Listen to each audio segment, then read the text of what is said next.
Pessoal, agora vamos ver um tema também que é corrente, né? E bastante interessante. Quais as consequências quando se mata, por exemplo, no trânsito, o pai de uma família, aquele que é responsável financeiramente pela esposa, pelos filhos, né? O Código Civil tratou desse assunto expressamente, trazendo os deveres reparatórios mínimos, tá, pessoal? Podem ter outros, por exemplo, dano moral, né, que não vai ter aqui nesse slide que eu vou mostrar, mas aqui estão os deveres reparatórios mínimos que aquela pessoa que matou o outro, que era responsável financeiro por um lar, os danos mínimos que ele deve reparar, tá certo? Então tá aí, como eu disse para vocês, o 948, né? No caso de homicídio, a indenização consiste sem excluir outras reparações, né? Por exemplo, dano moral não vai aparecer aqui. Então, despesas com tratamento que a vítima teve até, né, o falecimento, né? Então, isso tem que ser pago pelo autor do dano, é lógico. Despesas com funeral e despesas com as atividades de luto. Esse aqui eu só faço um comentário porque já surgiu uma discussãozinha, mas isso é passado, se realmente quem assassina, né, quem mata uma pessoa, seja por um tiro, seja numa discussão, num acidente de trânsito, você deveria mesmo pagar as despesas com funeral e a de atividade de luto. Atividade de luto, pessoal, é missa, né? Todos aqueles preparativos que tem para fazer o enterro, a missa de 7º dia, missa de 30 dias. Então, isso tudo sairia do bolso do autor do ilícito. A discussão que teve é que alguns autores, né, acharam isso um pouco injusto, mas foram muito poucos, tá? Porque despesa com funeral, a pessoa ia falecer um dia. Isso seria uma despesa dos filhos, né? Ou da esposa, da viúva. Então, que achava um pouco injusto, né? Julgar, por mais que fosse grave a atitude do assassino, mas que seria uma coisa meio injusta. Mas eu não vou importunar vocês com isso, não. Esqueçam essa discussão, isso já é passado. Então, as despesas de funeral e aquelas atividades que envolvem o luto realmente saem do bolso do autor do ilícito civil, né? Ilícito criminal também. E a pensão alimentar aos dependentes financeiros. Então, já viram que tem que pagar? A pessoa que mata lá o pai de família tem que pagar pensão para os dependentes, né? Para os filhos, para a esposa? Pois é. Mas essa questão é um pouquinho mais longa, né? Porque quando eu falo em pensão para os dependentes, já vem a ideia. Por quanto tempo? Será que a gente vai, né, pegar um tabuleiro Ouija, chamar lá o falecido, falar assim, oh, quanto tempo você ainda pretendia viver? Né? Isso é muita bobagem, não é assim que a gente faz, não, óbvio. Então, para que se fixe, pessoal, esse prazo de pagamento da pensão alimentar aos dependentes, existem dois critérios, né? Dois, vamos falar assim, fatores que o juiz deve levar em consideração na hora de fixar o seu entendimento, tá certo? Isso não vai ser um critério fixo, mas sempre que o juiz fixar essa pensão, ele deve pensar em dois elementos aqui, certo? O primeiro elemento que ele deve levar em consideração é a expectativa de sobrevida, né? A média de vida do brasileiro. Então, o INSS, né, através do IBGE, divulga quase todos os anos a expectativa de vida do brasileiro. Isso às vezes sobe, na época da pandemia caiu muito. Então, temos que acompanhar essa expectativa de sobrevida. No momento que eu gravei essa aula, a expectativa de vida do brasileiro é de 76 anos. Mas eu vou fazer só uma observação aqui, né, para você que está me escutando. Eu coloquei esses 76 anos, pessoal, mas não é exatamente assim que a gente leva em consideração. Porque quando a gente pega essa expectativa de sobrevida, nós temos lá as mulheres, né, com 78, quase 79 anos, e os homens com 74 para 73.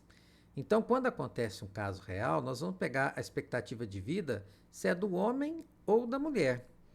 No caso aqui, eu fiz a média 76 anos para facilitar a explicação para vocês, certo? Mas repito, no caso real, se for mulher, pega a expectativa de vida da mulher, e se for homem, pega a expectativa de vida do homem. Mas nós vamos ficar aqui nos 76 anos, porque a lei mandou levar em conta a duração provável da vida da vítima, né? Então, nós fizemos essa média dos 76 anos. E esse critério aqui, inclusive, é referendado pelo STJ. O deciso recorrido não se afastou do entendimento dessa corte, consoante o qual a longevidade provável de vítima fatal, né, da vítima fatal para efeito de fixação do tempo, deve ser apurada em consonância com a tabela de sobrevida adotada pela Previdência Social. Então, o STJ aqui, né, mandando levar em consideração a expectativa de vida do brasileiro, conforme os dados da Previdência Social, né, que são divulgados pelo IBGE. Então, primeiro elemento, expectativa de vida do brasileiro, do homem ou da mulher. Então, esse vocês já sabem. Então, como é que isso funcionaria na prática? Imagina que o pai, né, foi assassinado por um tiro no trânsito, e o pai tinha 52 anos e tinha um filho dependente de 2. Aí, como é que a gente faz essa matemática? A gente pega, ó, em média, esse pai viveria mais 18 anos, até chegar aos 76. Então, por quantos anos ele vai pensionar essa criança? Por 18 anos. Então, é assim que a gente faz a matemática. Qual a expectativa de vida do pai que faleceu? Aquela diferença você paga de pensão para o filho. Certo? Então, esse é o primeiro critério que nós temos. Mas só esse primeiro critério não vai funcionar sempre. Então, vejam esse outro caso aqui, né, que nós temos. O pai tinha 56 anos, isso aqui, inclusive, é mais comum de acontecer do que o exemplo anterior.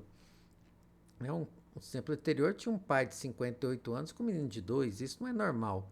Normal é isso aqui, o pai com 56 e o filho com 17 anos. E aí, então, né, a média de vida do brasileiro é 76 anos. Então, a expectativa aqui é que o pai viveria mais 20 anos, né? Então, até 76 anos, supostamente.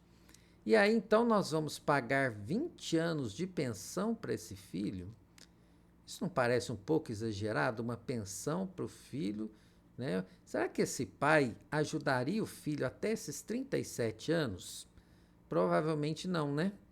Certo? Ele ajudaria esse filho até quando?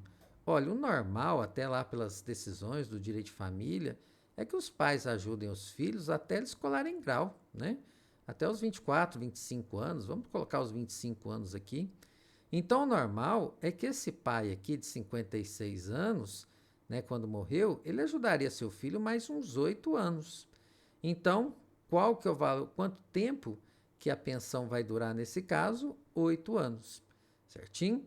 Então, tem decisões do STJ nesse sentido. A pensão devida ao filho menor em razão do falecimento de seu pai, vítima de acidente de trânsito, deve estender-se até quando ele completar 25 anos, porque realmente é a data provável, né? 25 anos o rapaz forma, ele já segue sua vida, ele deixa de depender do pai, às vezes até casa. Então, o normal é que seja pensionado até os 25 anos. E esse é o segundo critério, então, que nós temos. Estão aí os dois critérios, né, que nós temos. Primeiro, quando o juiz for fixar a pensão, leve em consideração a idade média de vida do brasileiro, né, a expectativa de vida do brasileiro até os 76 anos, e leve em consideração que a idade máxima para receber uma pensão seria os 25 anos, certo? Então, levando em consideração esses dois critérios, aí o juiz vai chegar muito próximo de uma decisão bastante justa, certo? Então, idade máxima para pagar pensão, 76. Idade máxima para receber, 25 anos. Usando esses dois critérios, a decisão vai ser bonitinha, vai ser justa. Tá bom? Então, entenderam esses casos aqui, esses dois critérios, pessoal?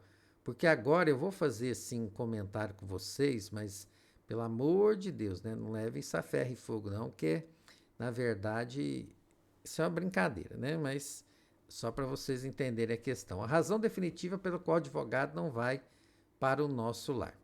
Então, falei para vocês, idade máxima para pagar pensão, 76, máxima para receber, 25.